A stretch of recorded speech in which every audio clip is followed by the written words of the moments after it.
अस्सलामु अलैकुम नाजरीन। तुम मुझे जहर किस तरह दे सकती थी? मैं समझी थी कि यह काम मुश्किल नहीं होगा। शोमो ने कहा, अगर मंदिरों में बैठे हुए हमारे पुरोहित महात्मा पंडित और ऋषि मुझ जैसी लड़की को देखकर दोपहर की धूप में रखे हुए मोम की तरह पिघल जाते हैं तो मैं खुश थी कि आप जैसा नौजवान मेरे इशारों पर नाचेगा। मुझे बताया गया था कि मुसलमान शराब नहीं पीते और मुझे यह भी बताया गया था कि हमारे हुस्न और जवानी का नशा शराब से ज़्यादा मदहोश और बदमस्त करने वाला है। मैंने आप पर अपना नशा तारी करके आपको पानी या शरबत पिलाना था। अब अगर मैं एक बात कहूँगी तो आप नहीं मानेंगे। तुमने जो कहना है कह दो। मोहम्मद बिन कासिम ने कहा, मैं शायद आपको जहर ना पिलाती। शोमो ने कहा, मैं जो जज्बा लेकर आई थी उसे आपके सरापा और आपके किरदार ने तोड़ दिया है। आप नहीं मानेंगे। आप कहेंगे कि मैं सज़ा से बचने की कोशिश कर रही हूँ। मुझ पर एक करम करें कि मुझे सज़ा देने के लिए दूसरों के हवाले न करें। मुझे ये जहर अपने मुंह में डाल लेने दें। यह जहर इतना तेज़ है कि मरते ज़रा देर नहीं लगेगी, फिर मेरी लाश जहाँ चाहे फेंक देना। नहीं लड़की, मोहम्मद बिन कासिम ने कहा, अगर तुम अरब होती तो मैं अपनी तलवार से तुम्हारा यह जिस्म, जिसमें तुम्हें यहाँ भेजने वाले समझते हैं कि शराब से ज़्यादा नशा है, 2 हिस्सों में काट देता। लेकिन मेरी तलवार दुश्मन की औरत पर नहीं उठेगी। इस्लाम इतना बेरहम मजहब नहीं। मैं तुम्हें बाकी उम्र पछताने के लिए और तुम्हारे राजा दहर और उसके वजीर को शर्मसार करने के लिए यहाँ से जिंदा भेजूंगा। आप इंसान नहीं। शोमो ने कहा, मैं अरबी में बात कर रही हूँ इसलिए आपको फरिश्ता कहूँगी। पहले मैंने आपको धोखा देने के लिए कहा था कि आप मुझे अपने पास रख लें, लेकिन अब मैं सच्चे दिल से कहती हूँ कि मुझे अपनी लौंडी बना लें। आपके करीब नहीं आऊँगी, आपको देखकर जिंदा रहूँगी। मुझे अपनी पुजारन बना लें। मैं तुम्हारे हर सवाल का और हर ख्वाहिश का जवाब दे चुका हूँ। मोहम्मद बिन कासिम ने कहा, हम पहले भी तुम जैसी 3-4 लड़कियां राजा दाहर के पास भेज चुके हैं। उन्होंने मकरान में पनाह गुज़ीन अरबों के साथ शादियां कर ली थीं। तुम शायद उन्हें जानती होगी। वो भी दाहर के वजीर बधीमन की भेजी हुई थीं। उनका भी वार खाली गया था। मैंने उन लड़कियों से कहा था कि अपने राजा दाहर से कहना कि लड़ाई मर्द आमने सामने आकर लड़ा करते हैं और लड़ाई तलवारों से लड़ी जाती है। मैं उन लड़कियों को जानती हूँ। शोमो ने कहा, और अब तुम बधीमन से और अपने राजा से कहना कि आए बेगैरत राजा सामने आ। क्या तू ये समझता है कि अरोड़ के किले की दीवारें तुझे मेरी तलवार से और अल्लाह ताला के सिपाहियों की बर्छियों और तीरों से बचा लेंगी? रिवायत है कि यह हिंदू लड़की मोहम्मद बिन कासिम के सामने यूं दोजानू हो गई और हाथ अपनी इबादत के अंदाज से जोड़ लिए जैसे मोहम्मद बिन कासिम कोई देवता हो या हिंदू देवी मालाई दस्तानों का कोई तिलिस्माती किरदार हो। लड़की की आंखों से आंसू बहने लगे। अय बदकिस्मत लड़की, मोहम्मद बिन कासिम ने कहा, हम उस मजहब के पैरोकार हैं जो औरत को अपनी आबरू जानता है। हम औरत की आन पर अपनी जान कुर्बान कर दिया करते हैं। औरत से जान की कुर्बानी नहीं मांगा करते। तुम जानती होगी कि तेरे राजा ने अरबी मुसलमानों के सिर्फ जहाज ही नहीं लूटे थे बल्कि जहाज़ों के मुसाफिरों को कैद खाने में डाल दिया था। हमने अपने कैदियों को छुड़ाने के लिए हमला तो करना ही था, लेकिन ज़रा सोच समझ कर। मुझसे पहले हमारे 2 सलार यहाँ आकर बहुत बुरी शिकस्त खाकर मारे गए थे, इसलिए हमने पूरी तैयारी करके हमला करना था। लेकिन मेरे चचा हजाज बिन यूसुफ को एक कैदी औरत का पैगाम मिला तो हजाज ने उसी वक्त मुझे हुक्म भेजा कि जहाँ कहीं भी हो और जो कुछ भी कर रहे हो सब छोड़ दो और सिंध को रवाना हो जाओ। तुम्हें फौज मिल जाएगी। मैंने कोई तैयारी नहीं की थी। मेरे दिल में अल्लाह और अल्लाह के रसूल सल्लल्लाहु अलैहि वसल्लम का नाम था। अपने कैदी रिहा करा लिए हैं। शोमो ने कहा, हमने उस पूरे शहर को एक जालिम राजा से आज़ाद करा लिया है जिस शहर के कैद खाने में हमारे कैदी थे। मोहम्मद बिन कासिम ने कहा, क्या तू उस राजा को जालिम नहीं कहेगी जो तू जैसी लड़कियों को अपने दुश्मन के पास भेज देता है? क्या तूने कभी महसूस नहीं किया कि तेरा एक खामंद हो जो दिलेर हो और मर्द मैदान हो और तू उसकी बहादुरी पर फख्र करे? अय अरब के बहादुर शहजादे, शोमो ने कहा, मैं और मुझ जैसी बहुत सी लड़कियां इस काबिल नहीं रहीं कि हम बीवियां बनकर इज्जत वाले घरों में आबाद हों। हमारा शऊर बेदार हुआ तो हमें यह तरबियत दी जाने लगी थी। हमारी हिस्से मार दी गई हैं। हम सब उनके खिलौने हैं जिन्होंने हमें इस काम के लिए तैयार किया है। हम अपने पंडितों का भी दिल बहलाया करती हैं, लेकिन आपने आज मेरी हिस्से बेदार कर दी हैं। अब तुम चली जाओ। मोहम्मद बिन कासिम ने कहा, कहाँ जाओगी? बड़े मंदिर में। मैं तुम्हारे साथ 2 मुहाफ़िज़ भेजूंगा। मोहम्मद बिन कासिम ने कहा, नहीं। शोमो ने कहा, मैं अकेली जाऊंगी। और वो अकेली चली गई। मैं मरने से पहले सब कुछ उगल देना चाहती हूँ। उसने बधीमन और मई रानी को मोहम्मद बिन कासिम की मुलाकात की तफसील सुनाकर कहा, मैं मंदिर चली गई। मुझे यूं महसूस हो रहा था कि मुसलमानों का सलार मेरे साथ साथ चला आ रहा है। यह शायद वो जादूगर है और उसने मुझ पर जादू कर दिया है। मैं जादू के असर में चलती मंदिर में पहुंची। मैंने इरादा किया था कि अंगूठी में भरा हुआ जहर अपने मुंह में डालकर मैंने मिट्टी और पत्थर के बुतों को शर्मसार करके मरना था। बधीमन ने उसके मुंह पर भरपूर थप्पड़ मारा। क्या तू उस मलीच मुसलमान से इतनी मुतासर होकर आई थी कि अपने देवताओं की और अपने भगवान की भी हत्या करने पर उतर रही थी? बधीमन ने दांत पीस कर कहा, मैं इसके जिस्म की एक एक बोटी काट कर इसे मारूंगी। मई रानी ने कहा, यह उस लुटेरे सलार की बीवी फिर लौंडी बनना चाहती थी, रानी बनने के ख्वाब देख रही थी। बधीमन ने कहा, आगे बोल, क्या हुआ? शोमो के होंठों पर हल्की सी मुस्कुराहट थी जो और ज्यादा खिल गई। फिर यह हुआ कि मैं मंदिर में दाखिल हुई। शोमो ने कहा, दूसरी लड़कियां मंदिर के तह खाने में जाकर सो गई थीं, सिर्फ बड़ा पंडित जाग रहा था। बधीमन ने उसके मुंह पर एक और थप्पड़ मारा। पंडित जी महाराज जाग रहे थे। बधीमन ने कहा, मैंने जो कह दिया है फिर भी वही कहूंगी। शोमो ने कहा, मेरे दिल से जिसका एहतराम निकल गया है उसका नाम नफरत से लूंगी। जो कहती है इसे कहने दो।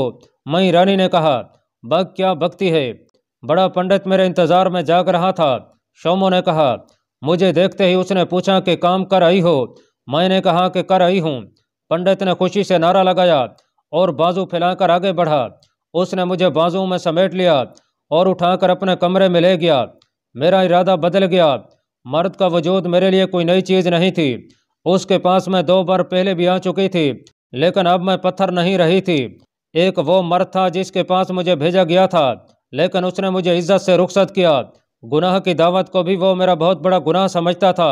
इसी जुर्म में वो मुझे कत्ल करा सकता था, लेकिन उसने मेरी अंगूठी में जहर देख कर भी और मेरे इस एतराफ़ पर भी कि मैंने ये जहर उसे देना था, उसने मुझे बख्श दिया और कहने लगा कि मैं तुम्हारे साथ अपने मुहाफ़िज भेजूंगा। एक ये मर्द है जिसके दिल में मंदिर का भी एहतराम नहीं। मैंने पक्का इरादा कर लिया था कि तुम लोग मुझे सजाए मौत ही दोगे, तो मैं खुद ही ये जहर मुंह में डालूंगी। लेकिन मेरे दिल में इस पंडित की नफरत ऐसी बैठ चुकी थी कि मेरा इरादा बदल गया। पंडित ने ताक से 1 सुराही और 2 प्याले उठाए और बोला, ये पियो और हमें भी पिलाओ। मैंने दोनों प्यालों में सुराही से थोड़ी थोड़ी शराब डाली। मेरी पीठ पंडित की तरफ थी। मैंने अंगूठी खोलकर जहर उसके प्याले में डाल दिया और जरा सा हिलाकर प्याला उसके हाथ में दे दिया। उसने एक ही घूंट में शराब पी ली। मुझे मालूम नहीं था कि यह जहर इतना तेज है। शराब के चंद घूंट उसके हलक से उतरे ही थे कि उसने अपने दोनों हाथ अपनी शह रग पर रखे। फिर उसके हाथ उसके सीने पर आ गए। उसके मुंह से सिर्फ ये अल्फाज निकले कि तूने क्या पिला दिया है? मैंने कहा, पंडित जी महाराज, ये किसी न किसी को तो पिलाना ही था। मैं बाहर को चल पड़ी। दरवाजे में पहुंची तो अपना एक आदमी दरवाजे में दाखिल हुआ। कमरे में फानूस जल रहा था। पंडित अब एक हाथ सीने पर और एक पेट पर रखे हुए आगे को झुक गया था। वो आदमी दौड़कर पंडित तक पहुंचा। मैं दरवाजे में से निकल गई। पंडित ने मरते मरते उसे बताया होगा कि मैं उसे जहर पिलाकर जा रही हूँ। मैं एक तरफ दौड़ पड़ी। कहाँ जाना था तुमने? मई रानी ने पूछा। मैंने कुछ भी नहीं सोचा था कि मैं कहाँ जाऊंगी। शोमो ने कहा, मैं अपने आप में थी ही नहीं। अब याद आता है कि मेरा रुख किस तरफ था, जिधर मुसलमान के सलार रहते थे। लेकिन मुझे रुख बदलना पड़ा क्योंकि मुझे अपने पीछे दौड़ते कदमों की आवाज़ सुनाई दे रही थी। वो मुझे पकड़ने के लिए आ रहे थे। मैं एक गली में दाखिल हो गई, लेकिन आगे से यह गली बंद थी और इस तरह उन्होंने मुझे पकड़ लिया। मुझे वापस मंदिर में ले गए। पंडित मर चुका था। फिर तुम लोग जानते हो कि मुझे यहाँ तक किस तरह पहुँचाया गया।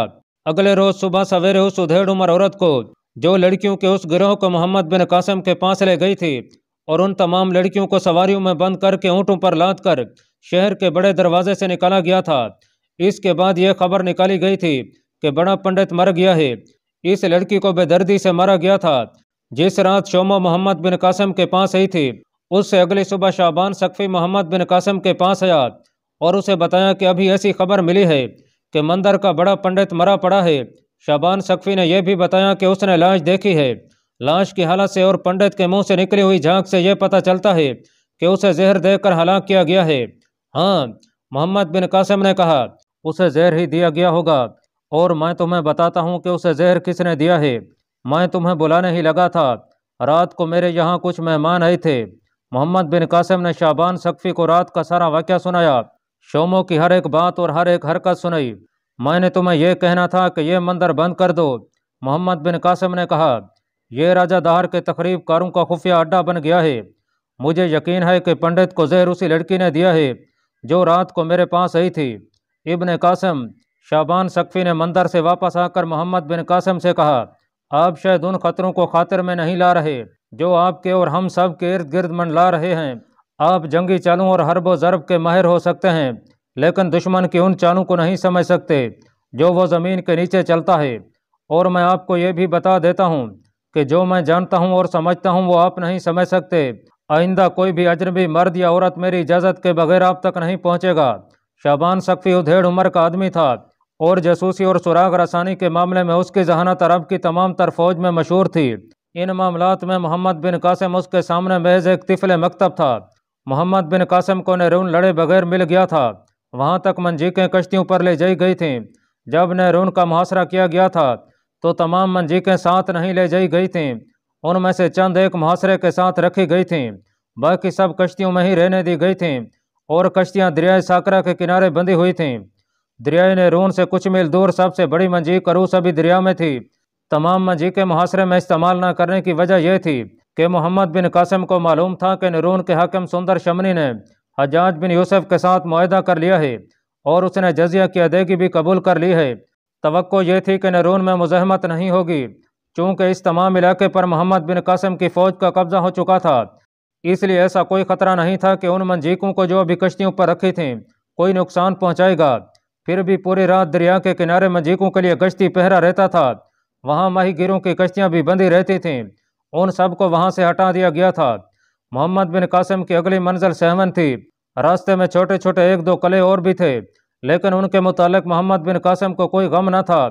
सुंदर शमनी ने मोहम्मद बिन कासिम को बताया था कि ये छोटे छोटे कले किस नौयत के हैं और उन्हें सर करना कितना आसान है। सहवन का हाकिम भी बुद्ध था। बुद्ध जंगो जदल और किसी भी किस्म की खून रजी को गुनाह समझते थे, इसलिए ये उम्मीद की जा सकती थी कि सहवन भी किसी मुज़ाहमत के बगैर मिल जाएगा। लेकिन वहाँ की फ़ौज हिंदू थी, इसलिए यह खतरा था कि यह फ़ौज पूरा मुकाबला करेगी। सुंदर शमनी ने अपना एक एलची सहवन के हाकिम की तरफ भेज दिया था और उसने सहवन के हाकिम को यह पैगाम भेजा था कि वो लड़ाई से गुरेज करे और जब मुसलमान फ़ौज वहाँ पहुँचे तो किले के दरवाजे खोल दे। ये जासूस अभी वापस नहीं आया था, इसलिए मोहम्मद बिन कासिम कूच नहीं कर रहा था। रसद और कुमक का भी इंतज़ार था। एक रोज़ इतला मिली कि मंजीकों वाली कश्तियों पर जो सिपाही रात को पहरा देते हैं उनमें से 2 मरे पड़े हैं और 2 लापता हैं।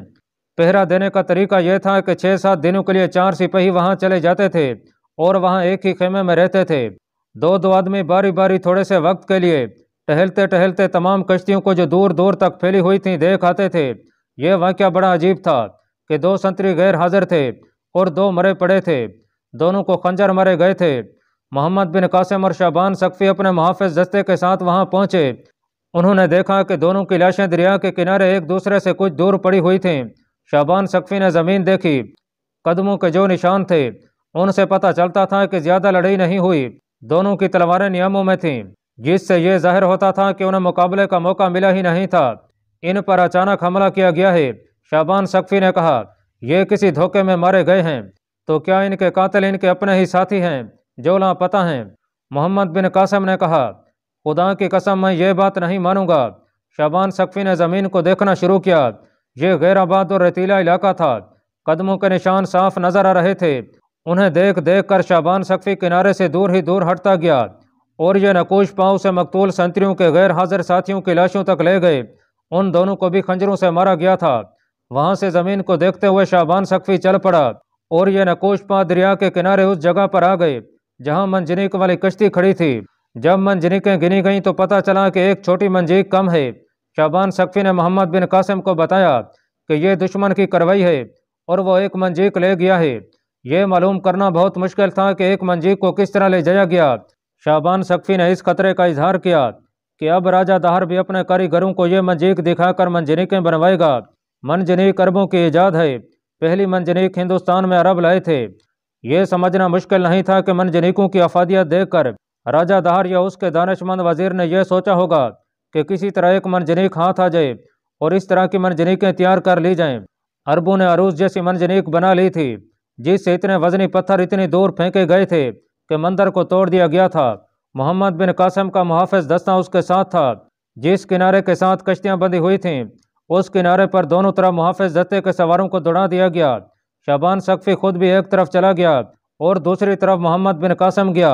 दोनों बहुत दूर तक चले गए लेकिन उन्हें कोई सुराग ना मिला, ना ज़मीन पर ऐसा कोई निशान मिला जिससे यह पता चलता कि मंजनीक यहाँ कश्ती से उतारी गई है। दोनों वापस आ गए। इब्ने कासम शाबान सकफ़ी ने मोहम्मद बिन कासम से कहा, आप वापस चले जाएं, मैं दूसरे किनारे पर जा रहा हूँ। अपने दो मुहाफ़िज़ मेरे साथ रहने दें, आपका यहाँ रहना ठीक नहीं। हमारा दुश्मन दूसरे तरीके इख्तियार कर रहा है, हमारा अब नैरून में रहना भी ठीक नहीं। मोहम्मद बिन कासम ने कहा, हमें अब फ़ौरन यहाँ से कूच करना चाहिए। दुश्मन हमारी मंजनीक सिर्फ इस मकसद के लिए ले गया है कि वो ऐसी मंजनीक तैयार करे। मैं उसे इतनी मोहलत नहीं दूंगा कि वो एक भी मंजनीक बना सके। हो सकता है मैं उन्हें रास्ते में ही पकड़ लूँ। शाबान सकफ़ी ने कहा, मंजनीक को इतनी तेज़ी से कहीं ले जाना आसान नहीं, आप चले जाएं, कहीं ऐसा न हो कि छुपे हुए दुश्मन के तीर आप तक पहुंच जाएं। मोहम्मद बिन कासम ने हुक्म दिया कि सिपाहियों की लाशों को उठाया जाए और जनाजे के लिए सबको इकट्ठा किया जाए। ये तो किसी को भी मालूम नहीं था कि मंजनीक रात को किस वक्त चुराई गई है और यह भी मालूम नहीं था कि वो किस तरफ ले गए हैं। शाबान सकफ़ी के साथ 2-3 अपने सवार थे और उसने मोहम्मद बिन कासम के 2 मुहाफ़िज़ भी अपने साथ रख लिए थे। वो इन सब को दरिया के किनारे किनारे ऐसी जगह ले गया जहाँ दरिया का पाट चौड़ा था। उन्होंने घोड़े दरिया में डाल दिए और दूसरे किनारे पर चले गए। वहाँ से वो किनारे किनारे पर बहुत दूर निकल गए। एक जगह उन्हें एक खाली कश्ती नजर आई जो आधी से ज़्यादा खुश्की पर थी। उस कश्ती पर मंजनीक लदी हुई थी जो अब कश्ती में नहीं थी। किनारे पर साफ निशान थे कि मंजनीक वहाँ उतारी गई थी। इस मंजनीक के 4 पहिए थे। रतीली ज़मीन पर और उससे आगे जैसी भी ज़मीन थी उस पर उन पहियों के निशानात को छुपाना नामुमकिन था। शाबान सकफ़ी ने यह निशान देखे। वहाँ हाथियों के कदमों के निशान भी थे और घोड़ों के कदमों के निशान भी साफ नजर आ रहे थे। शाबान सकफ़ी समझ गया कि मंजनीक हाथियों से खींची गई है। वो हाथी की ताकत और रफ्तार से वाकिफ था। फिर भी वो कई मील दूर तक चला गया।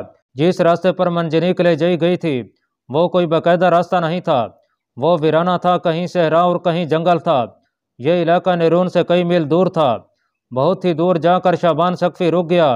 उसने अंदाज़ा कर लिया था कि मंजनीक किस तरफ और कहाँ ले जाई गई है। वहाँ से शाबान सकफ़ी वापस नैरून आ गया। इब्ने कासम शाबान सकफ़ी ने वापस आकर मोहम्मद बिन कासम से कहा, हमारे 4 सिपाहियों को उन्हीं आदमियों ने कत्ल किया है जो मंजनीक ले गए हैं और मैं यकीन से कहता हूँ कि मंजनीक सेवस्तान ले जाई गई है। हमें फ़ौरन कूच करना चाहिए। आपने ठीक कहा था कि दुश्मन को हम मोहलत ही ना दें कि मंजनीक बनाना तो दूर की बात है, वो मंजनीक को अच्छी तरह देख भी ना सके। सेवस्तान वही मकाम था जो आजकल सेहवन के नाम से मशहूर है। नैरून से मोहम्मद बिन कासम ने सेवस्तान को ही जाना था, लेकिन इतनी जल्दी नहीं जितनी जल्दी अब उसे कूच करना पड़ा। वो ज्यों ज्यों सिंध के अंदर आता जा रहा था ज़्यादा मोहतात होता जा रहा था, क्योंकि वो राजा दाहर की इस चाल को समझ गया था कि अरब फौज लड़ते लड़ते और पेशकदमी करते करते थक कर चूर हो जाए और ज़्यादा से ज़्यादा जंगी ताकत इकट्ठी करके अरोड़ के मैदान में इस फौज को एक ही हल्ले में ख़त्म कर दिया जाए। नैरून के हाकिम सुंदर शमनी ने खुफिया तौर पर अपना एक एलची सेवस्तान के हाकिम के पास भेजा हुआ था। एलची 2 रोज़ बाद वापस आ गया। सेवस्तान अब एक कला नहीं बल्कि पहाड़ बन गया है। एलची ने मोहम्मद बिन कासम की मौजूदगी में सुंदर शमनी को बताया, राजा दाहर ने सेवस्तान के बुध हाकिम को अपने पास बुला लिया है और उसकी जगह अपने भतीजे बजे रय को वहाँ का हाकिम बनाकर भेज दिया है। आप अच्छी तरह समझ सकते हैं कि राजा दाहर ने अपने भतीजे को क्यों भेजा है। अल्लाह पाक कमी बेशी माफ़ फरमाए। अल्लाह आपका हामी और नासिर हो। आमीन।